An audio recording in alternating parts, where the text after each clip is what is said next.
यूक्रेनी फोर्स ने रूस को बहुत बड़ी चोट पहुंचाई है। उधर अरब में बहुत बड़ा जलजला आने जा रहा है। इजराइल, अमेरिका और ब्रिटेन ईरानी प्रॉक्सी के अंत का ऑपरेशन लॉन्च करने वाले हैं। इजरायली प्रधानमंत्री बेंजामिन नेतन्याहू जैसे ही अमेरिका से वापस अपने देश लौटेंगे, वैसे ही आईडीएफ का ऑपरेशन लेबनान शुरू हो जाएगा। सूत्रों के मुताबिक अमेरिका और ब्रिटेन ईरान के दूसरे प्रॉक्सी संगठनों के हेडक्वार्टर को टारगेट करने वाले हैं और इसी के बाद वो आग भड़क जाएगी जिसमें पूरे का पूरा अरब जलने लगेगा। रिपोर्ट देखिए। अरब में अब वो होने जा रहा है जिसका खतरा पिछले कई महीनों से मंडरा रहा था।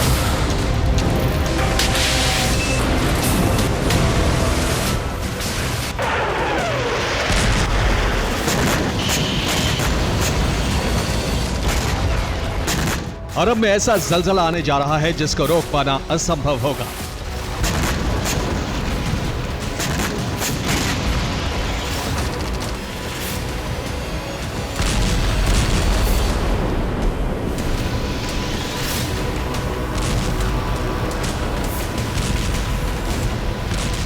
आधी रात एक साथ कई देशों का भूभाग जलने और दहलने जा रहा है।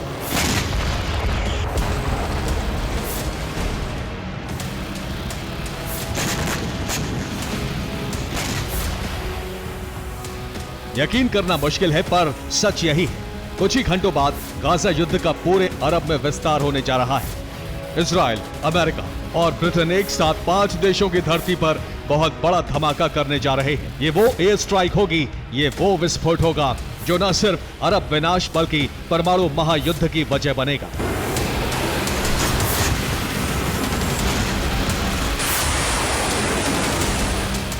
अरब में महाविध्वंस का अलार्म उसी वक्त से बज रहा है जब हमास के समर्थन में हिजबुल्लाह और हूती ने इजराइल और अमेरिका के खिलाफ हमले शुरू किए। लेकिन पिछले 72 घंटों में हिजबुल्लाह ने इजरायली भूभाग को जिस तरह से जलाया है, वही अरब तबाही का सबसे बड़ा कारण बनने जा रहा है।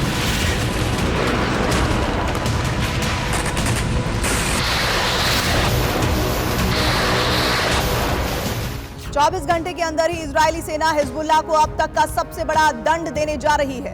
ये दंड सिर्फ हिजबुल्लाह को ही नहीं मिलेगा बल्कि ईरान के सभी बड़े प्रॉक्सी पर आसमान से वज्रपात होगा।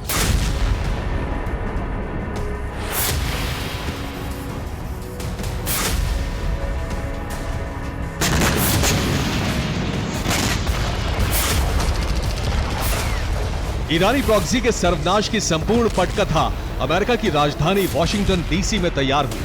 पिछले 3 दिनों से इजराइल के प्रधानमंत्री बेंजामिन नेतन्याहू अमेरिका में हैं।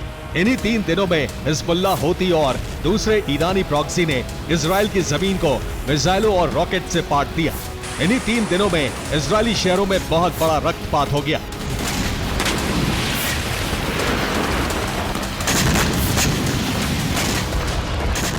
अमेरिका में 3 दिनों तक नेतन्याहू ने अमेरिकी राष्ट्रपति जो बाइडेन, उपराष्ट्रपति और राष्ट्रपति पद की डेमोक्रेटिक उम्मीदवार कमला हैरिस, रिपब्लिकन राष्ट्रपति उम्मीदवार डोनाल्ड ट्रंप से मुलाकातें की। पेंटागन के अधिकारियों के साथ भी मीटिंग हुई। इस दौरान नेतन्याहू ने अरब में ईरानी प्रॉक्सी के खात्मे की रणनीति बनाई।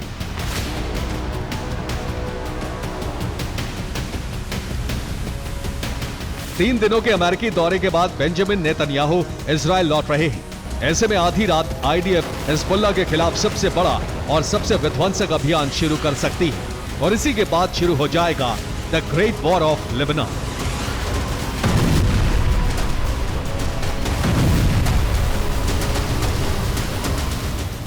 माना जा रहा है कि अमेरिका ने नेतन्याहू और उनकी सेना को लेबनान में ऑपरेशन चलाने की छूट दे दी है। अमेरिका की अनुमति मिलने के बाद आईडीएफ हिजबुल्लाह के खिलाफ अब तक का सबसे बड़ा सैन्य अभियान शुरू करने जा रही है।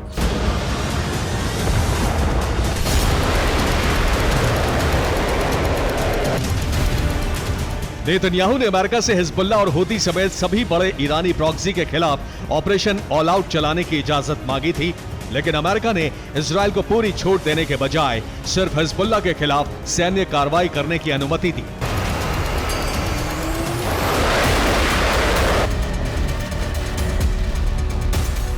आईडीएफ से जुड़े सूत्रों के मुताबिक नेतन्याहू के इजराइल लौटते ही आईडीएफ ऑपरेशन लेबनान की शुरुआत कर देगी।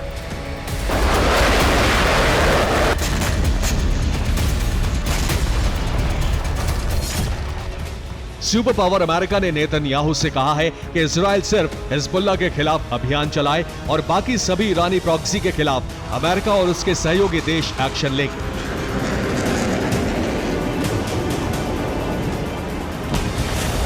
अमेरिका ने यह फैसला इसलिए लिया क्योंकि वो नहीं चाहता कि कई मोर्चों पर एक साथ इजराइल के हमलों के बाद अरब देशों में गुस्सा भड़के और ईरान इसका फायदा उठाए। यही वजह है कि इजराइल को सिर्फ हिजबुल्लाह के खिलाफ धावा बोलने की इजाजत दी गई है।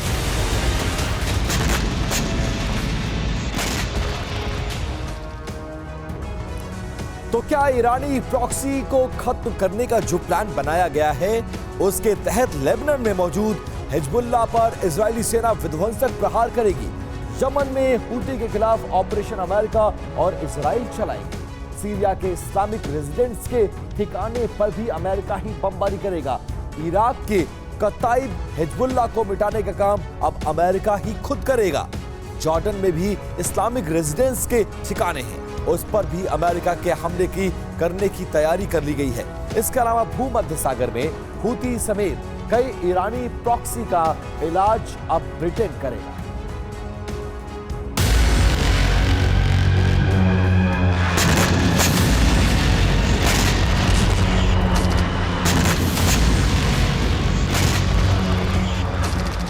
हिजबुल्लाह के साथ साथ अरब में ईरानी प्रॉक्सी के खिलाफ इजराइल और अमेरिका का ऑपरेशन आधी रात को शुरू हो सकता है।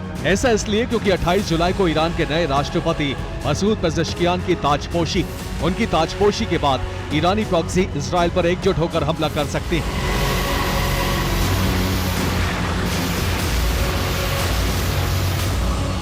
इस बात की संभावना बहुत ज्यादा है। यही वजह है कि इजराइल और अमेरिका इन पर बारूदी बारिश करने जा रहे हैं।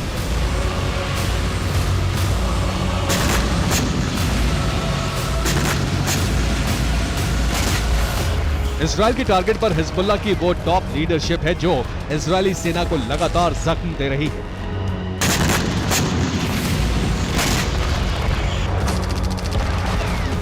Hezbollah chief Hassan Nasrallah, Hezbollah के deputy chief Naim Qassem, Hezbollah के मिलिट्री विंग के commander Mohammed Javed, operation command Zainab और गाजा में हिजबुल्लाह का कमांडर मोहम्मद अली।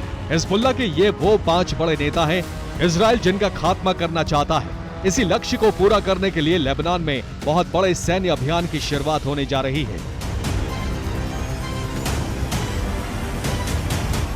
हिजबुल्लाह पर हमले के लिए अमेरिका ने नेतन्याहू सेना को ग्लोबल हॉक ड्रोन और दूसरे जासूसी उपकरणों से जानकारी देने का वादा किया है।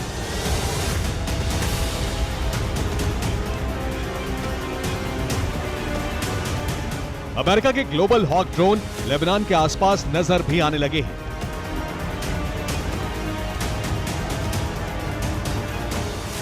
अरब में महाविनाश आने से पहले ही कई फ्रंट पर बारूदी वार पलटवार बहुत तेज हो गया है।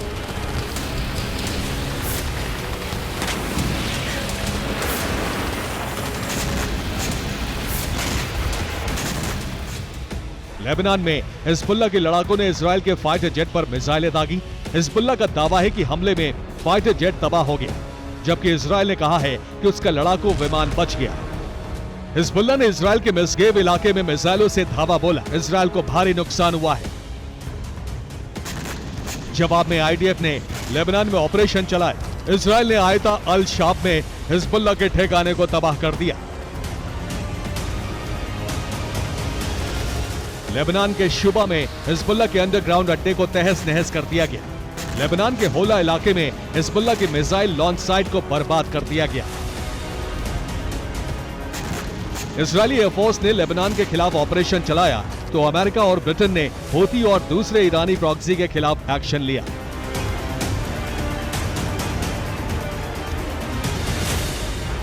अमेरिका और ब्रिटेन ने यमन के हुदैदा में हूती के ठिकानों पर 4 बार हमले किए। हूती ने भी जवाब में 6 ड्रोन दागे, लेकिन अमेरिका ने सभी ड्रोन को हवा में ही इंटरसेप्ट कर लिया।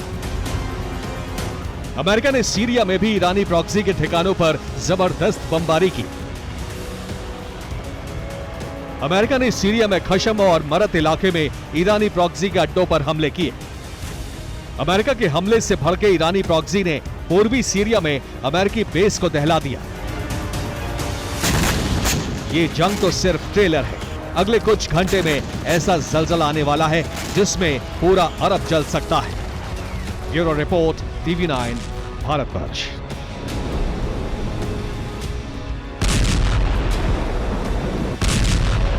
रशिया की नजर में ब्रिटेन एक बार फिर से दुश्मन नंबर 1 साबित हो गया है। रूस ने क्रीमिया पर हमले के बाद 3 विमानों को काला सागर में इंटरसेप्ट किया। 3 विमान ब्रिटेन के थे और खास बात यह है कि उनमें से एक जासूसी करने वाला विमान भी था। शक यह है रशिया को कि ब्रिटेन की मदद से ही क्रीमिया में यूक्रेन सटीक हमले कर रहा है। और सिर्फ इतना ही नहीं, ब्रिटेन ने जर्मनी के साथ मिलकर ऐसी मिसाइल बना रहा है जो लगभग 3000 किलोमीटर दूर तक हमला कर सकता है। अब सवाल यह है कि ब्रिटेन को जवाब देने के लिए रूस क्या करेगा। बेलारूस से ब्रिटेन पर हमले करने की बहुत पहले ही तैयारी हो चुकी है और अब रूस नेवी को भी ज्यादा ताकतवर बनाने में जुटा हुआ है। क्रीमिया में इतना सटीक निशाना कैसे? यूक्रेन के हर हमले में क्रीमिया में बड़ी तबाही कैसे?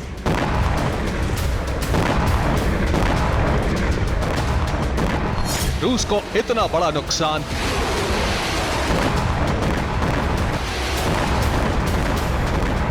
क्रीमिया में इतनी बर्बादी आखिर कैसे मुमकिन हो रही है?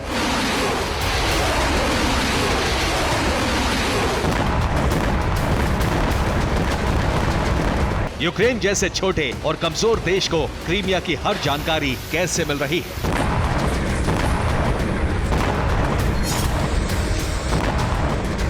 रूस को इन तमाम सवालों का जवाब मिल चुका है।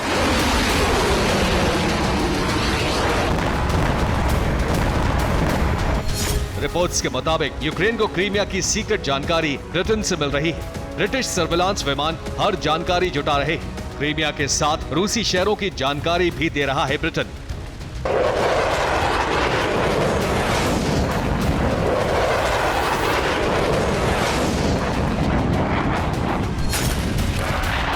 रूस और ब्रिटेन की दुश्मनी की वजह अब सिर्फ चैलेंजर 2 टैंक और स्टॉर्म शैडो मिसाइलें नहीं रह गई। रूस को अब तक जो सबूत मिले हैं और ब्रिटेन के जिस घातक प्लान की जानकारी मिली है, उससे यह जाहिर हो चुका है कि ब्रिटेन ने रूस के खिलाफ एक अभियान की शुरुआत कर दी है।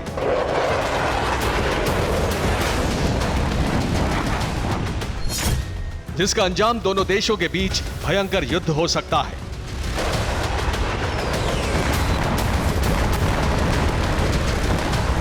पहले क्रीमिया में हो रहे लगातार हमलों के पीछे ब्रिटिश खुफिया एजेंसियों के हाथ होने के सबूत देख लीजिए। इस फ्लाइट डेटा के मुताबिक क्रीमिया के करीब 2 यूरोफाइटर टाइफून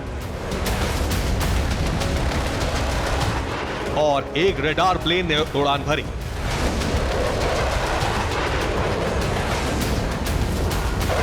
यूरोपीय देशों के इन विमानों के आने के मकसद का अंदाजा भी लगाया जा चुका है। माना जा रहा है कि रडार प्लेन से क्रीमिया में ताजा हमले का ब्यौरा लिया गया। सुनिश्चित किया गया कि यूक्रेन का हमला सटीक रहा या नहीं। क्रीमिया में मची तबाही का आंकड़ा भी जुटाया गया।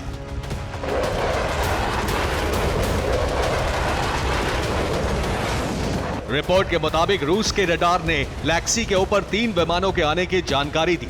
तीनों विमान रूस की सीमा के करीब आ रहे थे, इसलिए रूसी एयरबेस से एक सुखोई 27 ने उड़ान भरी। रूस की मीडिया के मुताबिक आसमान में RC-135 जासूसी विमान उड़ान भर रहा था और इसे 2 यूरोफाइटर टाइफून सुरक्षा दे रहे थे। तीनों विमान ब्रिटिश रॉयल एयरफोर्स के थे। क्रीमिया के करीब तक आने के बाद विमान लौट गए। रूस की सीमा के बिल्कुल करीब तक तीनों विमान गए। ब्रिटेन के जासूसी विमान को इंटरसेप्ट करने के बाद रूस की सीक्रेट रिपोर्ट सच साबित हो गई है, जिसके मुताबिक क्रीमिया में हमले के लिए ब्रिटिश एजेंसियां यूक्रेन को सीक्रेट जानकारी दे रही हैं।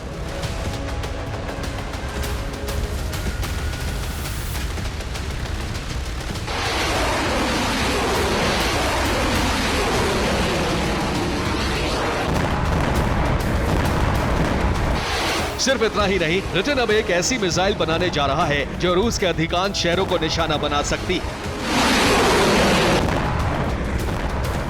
ब्रिटेन के प्लान के मुताबिक नई मिसाइल में परमाणु हथियार नष्ट करने की क्षमता होगी। मिसाइल 3000 किलोमीटर से दूर तक प्रहार कर सकेगी। मिसाइल तेज रफ्तार में चल रहे ट्रक को भी नष्ट करने में सक्षम होगी।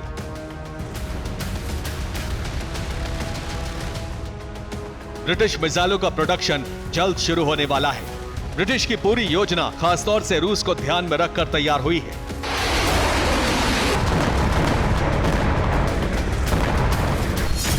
मिसाइल बनाने के लिए जर्मनी और ब्रिटेन के बीच एक डील हुई है। मिसाइल की रेंज 3200 किलोमीटर रहने वाली है।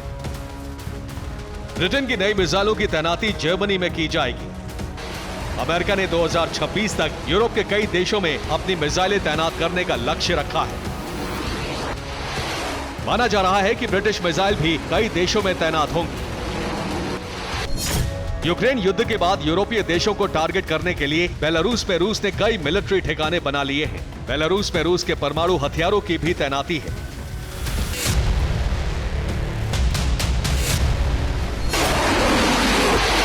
ब्रिटेन को टारगेट करने के मकसद से ही पुतिन ने बेलारूस में हाइपरसोनिक मिसाइलों से लैस फाइटर जेट्स को रखा है। बेलारूस में MiG-31K की तैनाती है। ये फाइटर जेट्स हाइपरसोनिक मिसाइल से लैस है। रूस की इन मिसाइलों की रेंज 2000 किलोमीटर है। अब ब्रिटेन भी रूस को इस तैनाती का जवाब देने जा रहा है।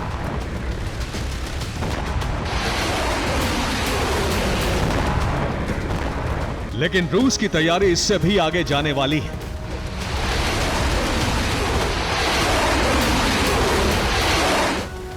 रूस अपनी नेवी को और शक्तिशाली बना रहा है।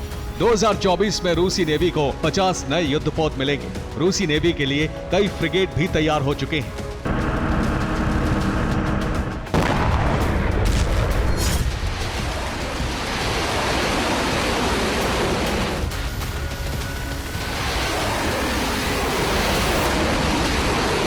आमतौर पर नेटो के तमाम देश अपनी सुरक्षा के लिए अमेरिका पर निर्भर हैं। लेकिन यूक्रेन युद्ध और फिर मिडिल ईस्ट में बढ़ते तनाव ने अमेरिका को अपने हथियारों को बचाकर रखने पर मजबूर कर दिया है। दूसरी तरफ नॉर्थ कोरिया से रूस की दोस्ती ने भी अमेरिका को सचेत कर दिया है। यही वजह है कि अब ब्रिटेन, जर्मनी और फ्रांस जैसे नेटो देश खुद को मजबूत करने में जुट गए हैं। ब्रिटेन अपनी आर्मी को भी बढ़ा रहा है। जल्द ही ब्रिटिश फौज में सैनिकों की संख्या दोगुनी करने की योजना है। Bureau report, TV9 Bharatvarsh. और मॉस्को पर हुए हमले का अपडेट दे देते हैं आपको। एयरफील्ड पर लगी आग और भड़क गई है।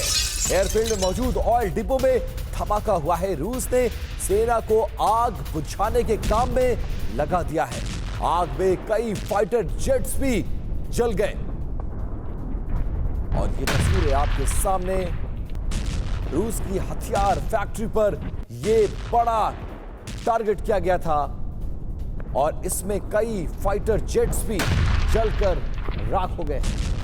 रूस ने अपनी सेना को आग बुझाने के काम में लगाया हुआ है। एयरफील्ड में मौजूद ऑयल डिपो में लगातार धमाके भी हो रहे हैं।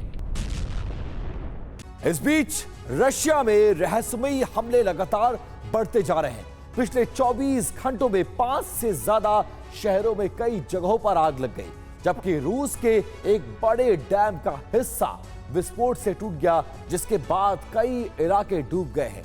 रूस ने दावा किया है कि ये महज हादसे नहीं है, बल्कि रूस में तबाही का एक बड़ा षड्यंत्र है। इस तरह के हमलों के लिए रूस नाटो और यूक्रेन को सीधे तौर पर जिम्मेदार ठहरा रहा है। अब रूस ने पलटवार के लिए प्लान तैयार कर लिया है, जिसमें नाटो देशों में तहलका मचाने की पूरी तैयारी है। रूस यूक्रेन में बारूदी युद्ध के अलावा एक अलग तरह के हमले भी जारी हैं। रूस का दावा है इन हमलों के पीछे नेटो है, जो अपने एजेंट्स के जरिए रूसी शहरों में तबाही मचा रहा है। ये उसी तबाही की तस्वीरें हैं। कई शहरों में पिछले कुछ दिनों में अग्निकांड हुआ, जिसके बाद अब एनर्जी सेक्टर के अलावा डैम भी निशाने पर आ गए हैं। ये चेलियाबिंस्क से आई तस्वीरें हैं, जहां एक डैम टूट गया, जिससे आसपास के कई इलाके डूब गए। Все смыло нахуй, абсолютно все нахуй.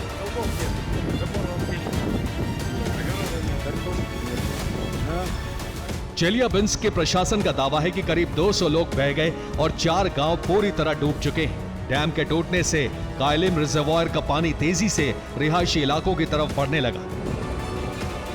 रात के अंधेरे में एक तेज विस्फोट के साथ डैम का एक बड़ा हिस्सा टूट गया था। रूस ने दावा किया है कि डैम को विस्फोटक से उड़ाया गया। इसके पीछे नेटो की साजिश है।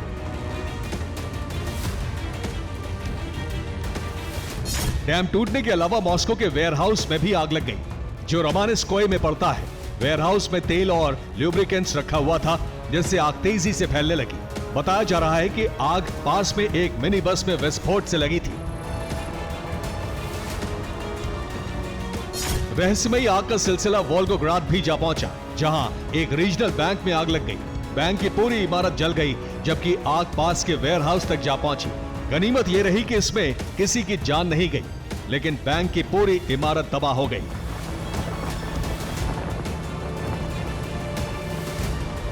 क्रास्नोदर में इसी तरह आग लगी। मिनिस्ट्री ऑफ इमरजेंसी के मुताबिक हाईवे के किनारे पड़े गार्बेज के ढेर में आग लग गई, जो करीब 100 वर्ग मीटर तक फैल गई। हालांकि जल्द ही इस पर काबू पा लिया गया। बेलगोरोद की एक रिहायशी इमारत में भी आग लग गई। कुछ ही देर में पूरी इमारत आग की चपेट में थी। हालांकि वक्त रहते लोगों को रेस्क्यू करा लिया गया।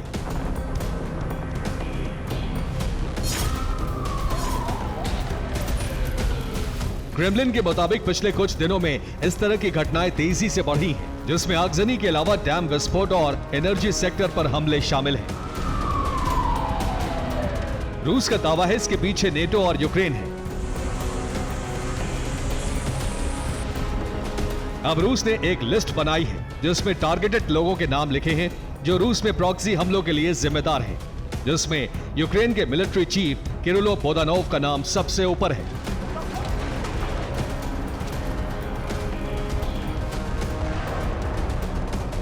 इसके अलावा उसके कई इंटेलिजेंस अफसर भी रूस की हिट लिस्ट में शामिल हैं। ब्यूरो रिपोर्ट, TV9 भारत पक्ष।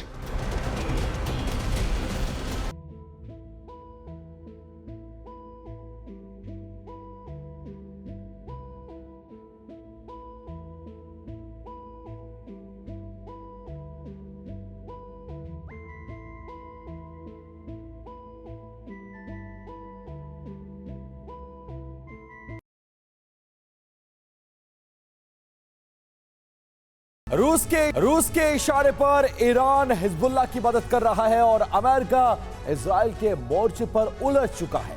ऐसी ही तैयारियां पूर्वी एशिया में है। चीन लगातार युद्ध की तैयारी में जुटा हुआ है और नॉर्थ कोरिया में मिसाइलों का भंडार तैयार किया जा रहा है।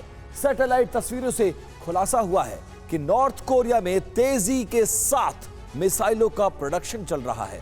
अब सवाल यह है कि किम ये मिसाइलें खुद इस्तेमाल करने वाले हैं या फिर रूस को देने वाले हैं। यह रिपोर्ट दिखाते हैं। इतनी मिसाइल की यूक्रेन का जर्रा जर्रा तबाह हो जाए। इतनी घातक मिसाइलें कि यूक्रेन के शहर खंडहर में तब्दील हो जाएं। किम जोंग की हथियार फैक्ट्रियों में दिन रात काम चल रहा है। मिसाइलों का प्रोडक्शन बेहद तेज है।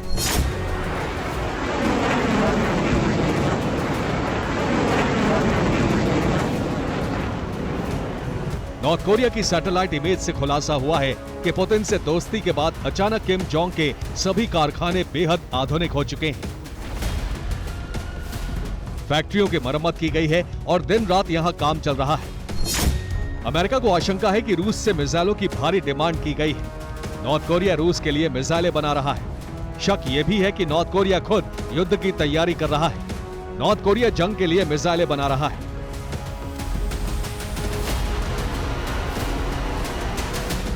नॉर्थ कोरिया में लॉन्ग और शॉर्ट रेंज की मिसाइलें बनाई जा रही हैं। अब सवाल है कि यह रूस के लिए है या फिर पुतिन और किम का कोई नया प्लान।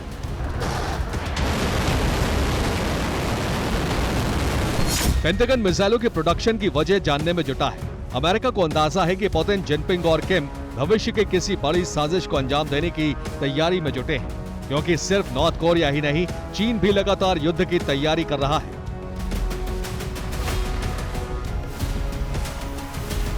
रिपोर्ट के मुताबिक चीन की नेवी के 2 जहाज शुक्रवार को रूसी बंदरगाह शहर व्लादिवोस्तोक पहुंचे हैं। चीन ने रूस के साथ अपनी दोस्ती को निभाते हुए अपने युद्धपोत को रूस भेजा है। 28 जुलाई को रूस का नेवी डे है और उसी दिन परेड में रूसी युद्धपोत के साथ चीन के युद्धपोत भी परेड में शामिल होंगे।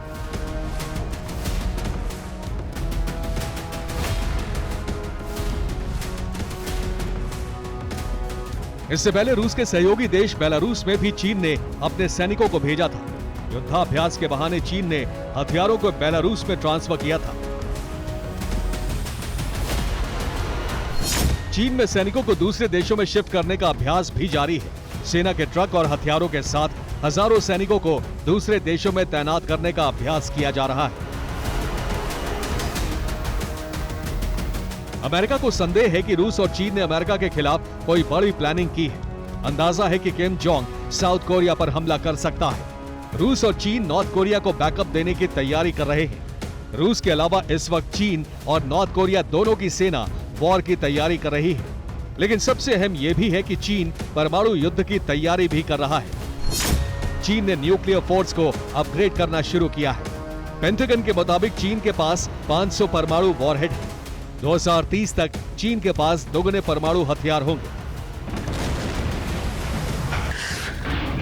पेंटागन की रिपोर्ट के मुताबिक ईरान की मदद से रूस ने अमेरिका को इजराइल में उलझा दिया है। अब नॉर्थ कोरिया की मदद से रूस अमेरिका को साउथ कोरिया में उलझाने वाला है। रूस और चीन दोनों इस दौरान यूक्रेन और ताइवान पर जीत हासिल करने की कोशिश करेंगे। यही वजह है कि इस वक्त नॉर्थ कोरिया और चीन दोनों युद्ध की तैयारी में है।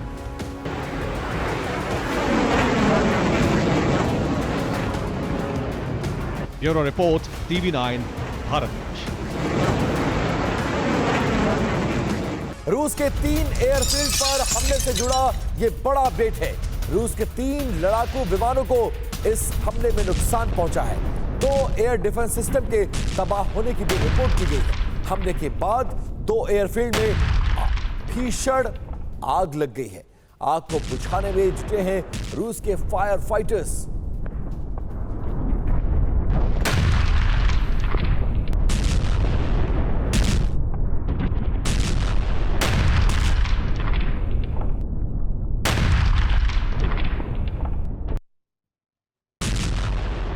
और बीते 2 दिनों में 2 बड़े हमलों को अंजाम देकर ज़ेलेंस्की ब्रिगेड ने क्रेमलिन में खलबली मचा दी है, क्योंकि 26 जुलाई की सुबह यूक्रेनी सेना ने क्रीमिया के सुरक्षा कवच को भेदकर रूसी वायुसेना के साकी एयरबेस को पूरी तरह से तबाह कर दिया है। एयरफील्ड में खड़े लड़ाकू विमानों को जलाकर राख कर दिया है। तो वहीं रूस की राजधानी मॉस्को के पास मौजूद रिजान शहर में यूक्रेन ने ऑयल डिपो और मिलिट्री बेस तक को टारगेट कर लिया है। लेकिन अब यह आशंका जताई जा रही है कि अब पुतिन इन सभी हमलों का इंतकाम लेंगे, वो भी मिनी न्यूक्लियर बम के जरिए। आखिर कैसे, इस रिपोर्ट में देखिए।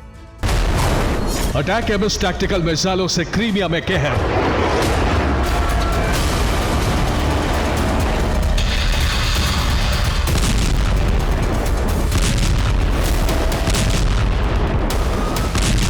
तो वहीं दूसरी तरफ रूस की राजधानी मॉस्को से महज 183 किलोमीटर दूर पश्चिमी रूस के एक प्रांत पर यूक्रेनी ड्रोन्स का गदर।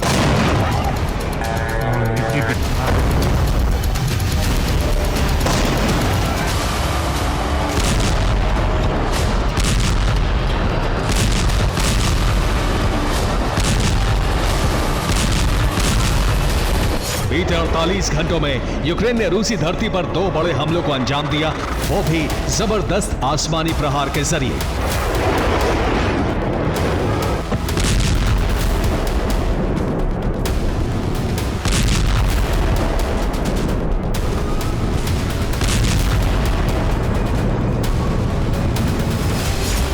आपको बता दें कि यूक्रेन ने पहला अटैक 26 जुलाई की सुबह पश्चिमी क्रीमिया में मौजूद साकी एयरबेस पर किया, वो भी अटैक एमएस टैक्टिकल मिसाइलों के जरिए। वहीं यूक्रेनी ब्रिगेड ने दूसरा अटैक 27 जुलाई की सुबह पश्चिमी रूस के रिजान प्रांत पर किया, वो भी कामिकाज़े ड्रोन्स के जरिए।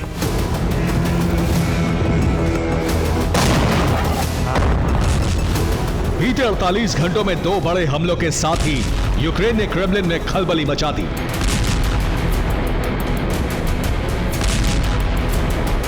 क्योंकि एक तरफ फिर क्रीमिया पेनिनसुला को अटैक एमएस ने दहलाया।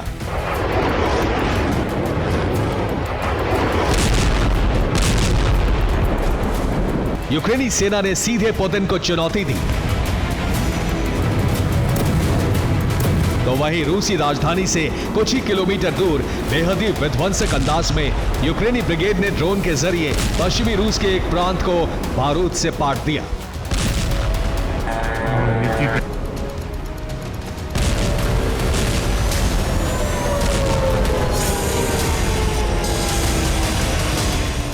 यकीन मानिए, यूक्रेन के इस हमले का इंपैक्ट बेहद ही विनाशक था। आखिर कैसे, यह भी जान लीजिए।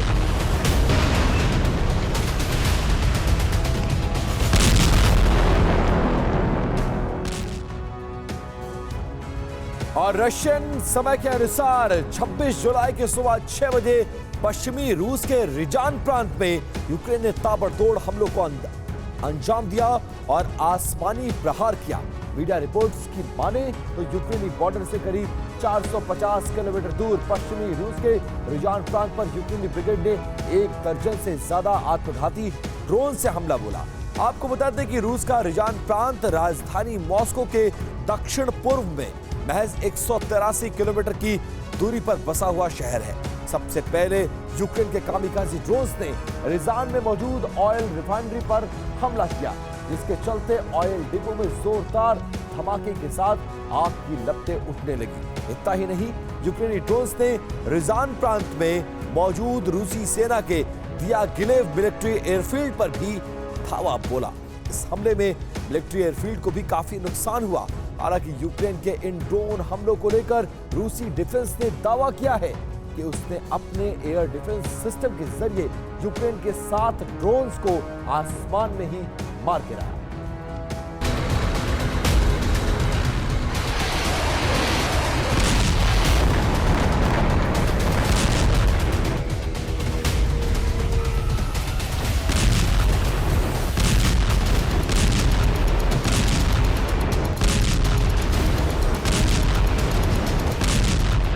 अब तक ज़ेलेंस्की ब्रिगेड यूक्रेन से सटे पश्चिमी रूस के बेलगोरोद, ब्रियांस्क, कुर्स्क और वोरोनिश जैसे इलाकों को टारगेट कर रहा था।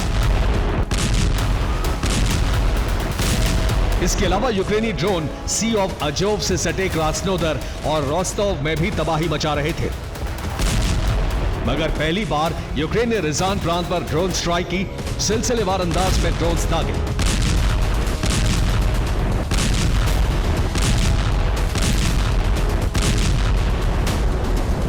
यकीन मानिए, यूक्रेन के प्रचंड ड्रोन प्रहार से पश्चिमी रूस का रिजान इलाका धधकने लगा। मिलिट्री बेस से ऑयल डिपो तक आगजनी तबाही का मंजर दिखाई देने लगा। लेकिन यूक्रेन ने 26 जुलाई की सुबह क्रीमिया पर अटैक एमएस टैक्टिकल मिसाइलों से जो हमला किया वो बेहद ही विनाशक था, क्योंकि यूक्रेन ने अमेरिकी ब्रह्मास्त्र का इस्तेमाल करते हुए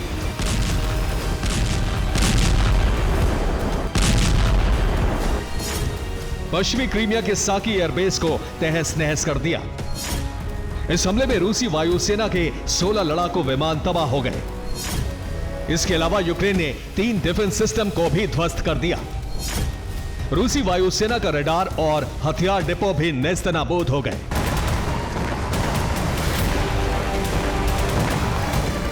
दरअसल क्रीमिया फ्रंट को जीतने के लिए ज़ेलेंस्की ने पूरी ताकत झोंक रखी है और इसका अंदाजा अब इस बात से लगा सकते हैं कि 21 जुलाई से अब तक यानी बीते 6 दिनों में यूक्रेन ने क्रीमिया के सुरक्षा चक्रव्यूह को पूरी तरह से धराशायी कर दिया है। मीडिया रिपोर्ट्स की माने अब तक क्रीमिया में 8 S-300 एयर डिफेंस सिस्टम तबाह किए गए हैं। वहीं 5 एम्बर रडार यूक्रेनी सेना ध्वस्त कर चुकी है।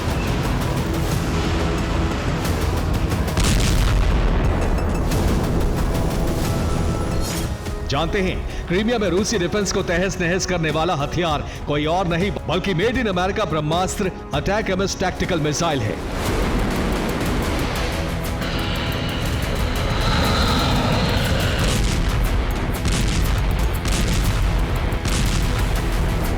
क्रीमिया पर ताबड़तोड़ हमलों के बाद रूसी डिफेंस भी एक्शन में आया है और क्रीमिया की सुरक्षा को बढ़ाने के लिए रूसी डिफेंस ने ब्लैक सी में किंजल और स्कंदर मिसाइलों की खेप क्रीमिया भेजी है।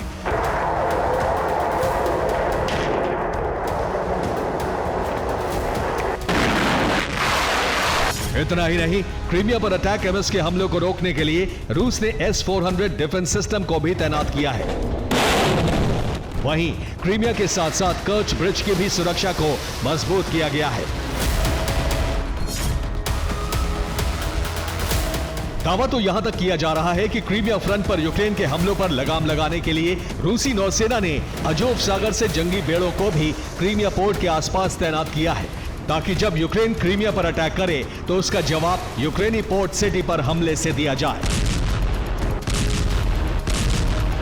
लेकिन जिस तरह से यूक्रेन क्रीमिया को टारगेट कर रहा है, जिस तरह से पश्चिमी रूस के इलाकों को दहला रहा है, उससे साफ है कि अब ज़ेलेंस्की करो या मरो की जंग लड़ रहे हैं, जिसमें कुछ भी हो सकता है।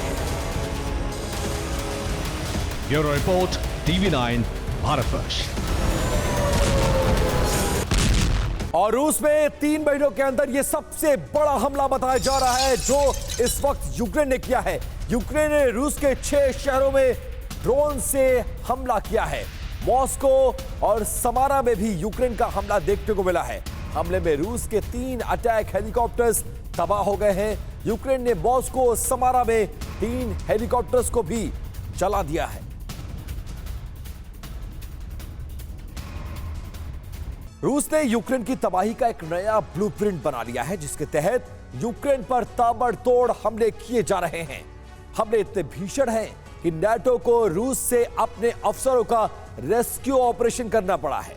साथ ही ओडेसा में बनाया गया कमांड सेंटर को भी अब हटाना पड़ा है। अब नाटो नए सिरे से रूस के खिलाफ रणनीति बना रहा है, जबकि पुतिन एक कदम आगे का प्लान पर काम कर रहे हैं। यूक्रेन के खात्मे के बाद वो किसी नाटो देश पर भी हमला कर सकते हैं। पुतिन के विध्वंसक प्लान से पेंटागन की नींद उड़ी हुई है और पेंटागन और नाटो इमरजेंसी मीटिंग के जरिए पुतिन के विजय रथ को रोकने की तैयारी में है। पिछले 72 घंटों में रूस ने भारी तबाही मचाई है। यूक्रेन पूरी तरह बैकफुट पर आ चुका है।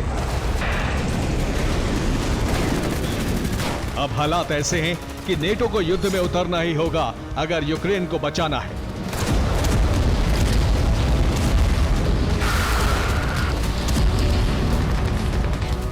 अगर यूक्रेन बचेगा तभी दूसरे नेटो देशों पर हमला रुकेगा, और ऐसा तभी संभव है जब नेटो रूस पर हमला करे।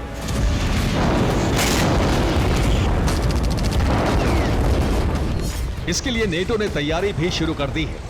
जर्मनी ने ऐलान किया है कि वो अपनी धरती पर अमेरिकी लॉन्ग रेंज मिसाइल की तैनाती करेगा। अगर हालात बिगड़े तो रूस पर हमला कर देगा। जबकि एक दिन पहले ही रोमानिया ने अपनी धरती से हमला करके रूसी ड्रोन को खाक किया था। यानी रोमानिया के जरिए नेटो ने अपने इरादे जाहिर कर दिए। उधर पोलैंड ने बेलारूस बॉर्डर पर अमेरिकी डिफेंस सिस्टम लगाकर सुरक्षा कवच तैयार कर लिया है।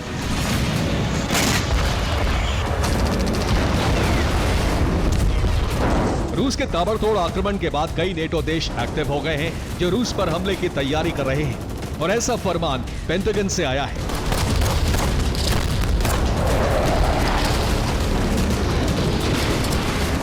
कि अब वक्त एकजुट होकर हमला करने का आ चुका है।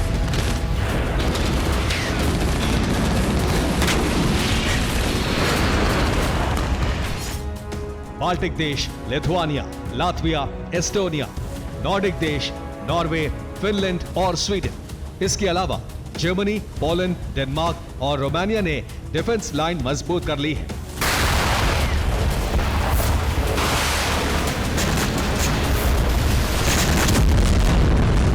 इस बार नेटो के प्लान में सिर्फ डिफेंस नहीं बल्कि एग्रेशन भी है, यानी नेटो रूस पर कभी भी हमला कर सकता है।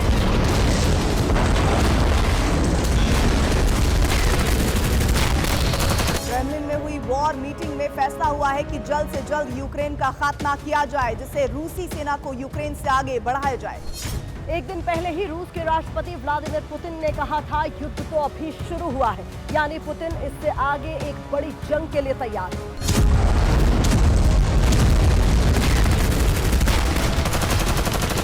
पुतिन के बयान के बाद नेटो देशों में खलबली मच गई है, इसलिए नेटो देशों में अमेरिका ने अपने मिलिट्री बेस एक्टिव कर दिए हैं।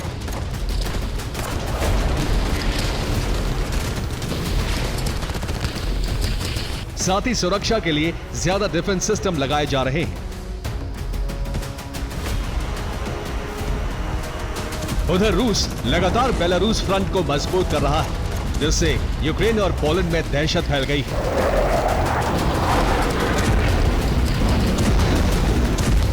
क्योंकि रूस यार्स मिसाइल के साथ वॉर ड्रिल कर रहा है, जबकि उसने कई महीने पहले ही न्यूक्लियर हथियार बेलारूस में तैनात कर दिए थे।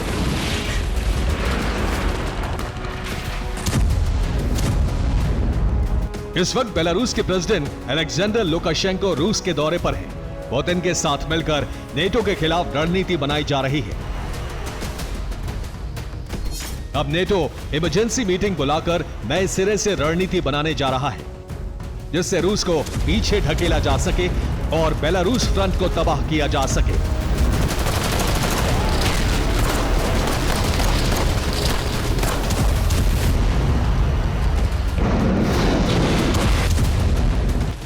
रूस के आक्रामक रुख को देखते हुए जर्मनी ने धमकी दी है कि यूक्रेन में तबाही नहीं रुकी तो जर्मनी युद्ध में उतर जाएगा। दरअसल रूस ने हमले इसलिए बढ़ा दिए हैं क्योंकि नाटो ने रूस के सीज किए पैसे यूक्रेन को दे दिए। यूक्रेन को 8 बिलियन का पैकेज मिलने से रूस बुरी तरह भड़क गया है। अगर यूक्रेन को सैन्य मदद इसी तरह जारी रही तो पुतिन कभी भी नेटो देशों पर हमले का फरमान जारी कर सकते हैं।